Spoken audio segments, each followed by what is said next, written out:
Whoa, we're back. We're back for another video, another movie review. Today, I'm going to be talking about Clive Barker's Books of Blood 2020, released October 7th. Um, First of all, I saw the trailer for this movie, thought it looked awesome. It's got Yul Vasquez in it. I don't know if I pronounced his name right. So, hey, forgive me, But I love that guy. I love that actor. I've only seen him in a few things. The only one I can think of right now is The Outsider on HBO. Phenomenal show. It was a very short series.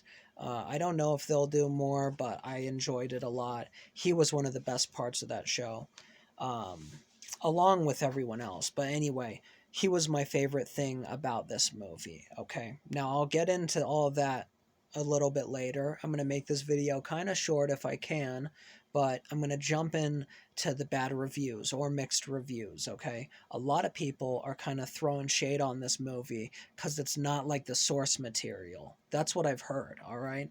I've never read Clive Barker's Books of Blood or any of that. I've heard that there's only one story in this movie that follows through with the source material or stays true to the source material.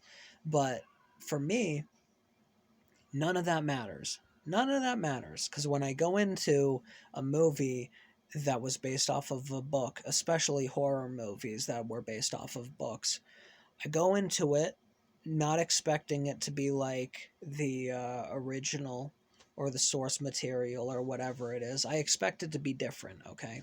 Now, that leads to a pleasant surprise or you just enjoying the movie as a standalone. And that's a win win. Okay.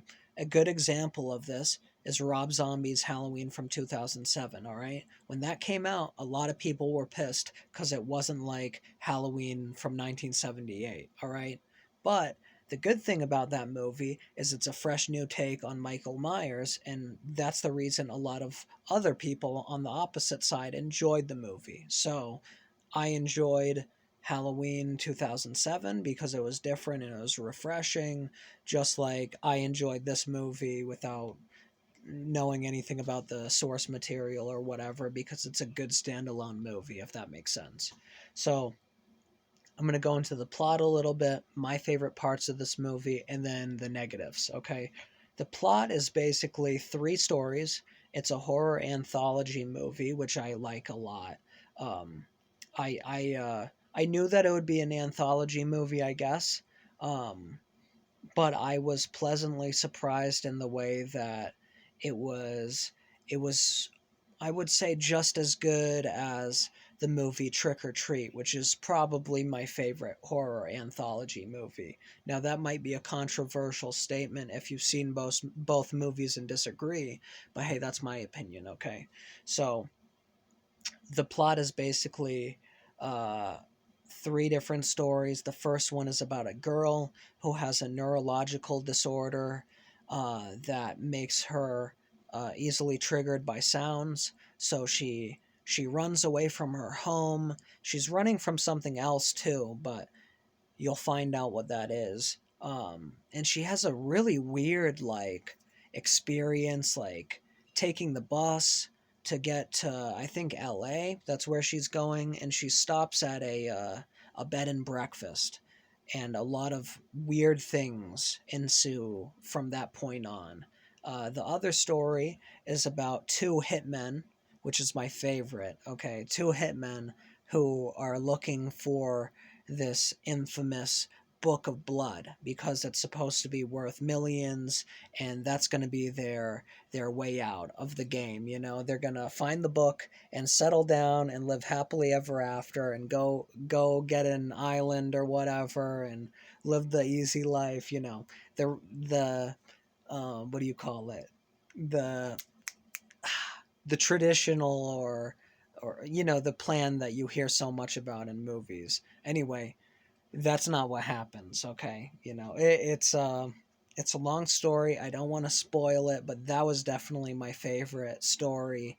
And the other one is about a medium and a woman who basically exposes frauds. People who like take advantage of people who have missing family members and say, like pretend to be spiritual and contact this missing person, just to make a quick buck, I guess, off of a grieving person. What I'm trying to say is it's a medium and a woman who exposes fake mediums, and most are fake, I would say. So anyway, that is a very unique story, and I enjoyed that a lot. But my favorite was the two hitmen looking for the book. That was awesome. That really stole the show for me because the main hitman is Yul Vasquez. Like I said, I don't know if I pronounced his name wrong. My complaints, though, are that there isn't enough of him in this movie. He's my absolute favorite. Saw him in the trailer.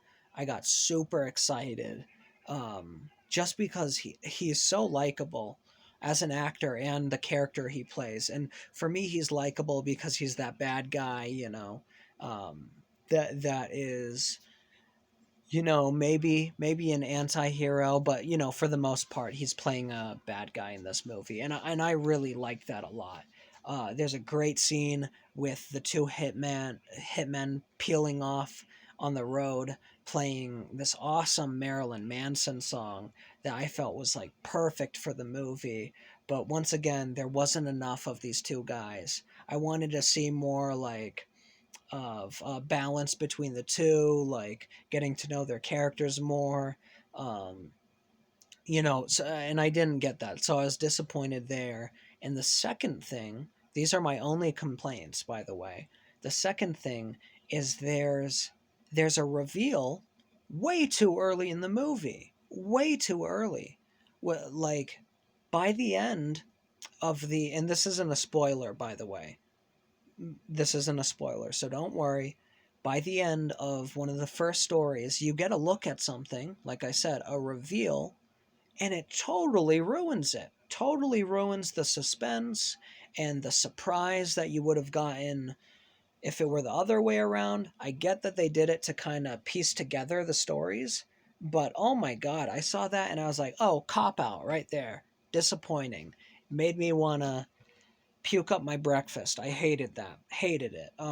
But other than that, I really loved the movie, and I like I liked Yul Vasquez's performance so much that I kind of feel like I'm willing to let that issue go.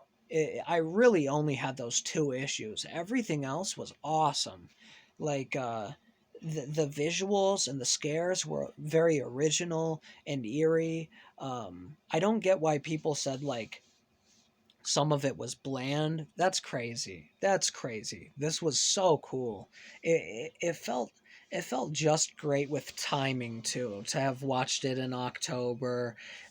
Also, the fact that it was released in October, I really loved that. I don't care that it wasn't like the original books or whatever. I love Clive Barker. I like Jericho, that video game that Clive Barker made. I like Hellraiser. What else? I need to read more of his work, but I like Candyman. I like the short story. I'm a fan of Clive Barker, but not so much that I'm gonna diss this awesome movie just because it wasn't like the source material. Go out and check this one out with a blind and somewhat optimistic eye, or with no expectations, and I think that you'll enjoy it because it is a good standalone movie. Don't hold it up to the original books or any of that. Just look at it as a standalone, and I think you'll really like the movie. Anyway, I said that I would try and make this short, but hey, what can you do? What can you do? Um, anyway, um, I don't really like the way that I described the story about the medium, so I'm hoping you'll get through that. But I want to reiterate that the story about the hitman was the absolute best. Just That's just my opinion, and I like the way that the movie wrapped itself up. There were really good twists, but there was just a reveal a little too early, like I said, and that kind of gave a lot away. And and it really disappointed me because of my excitement that I had about the movie. I don't want to give anything away, um, so I'm gonna stop talking about that. But I want to also say that the visual effects were amazing. Everything looked pristine.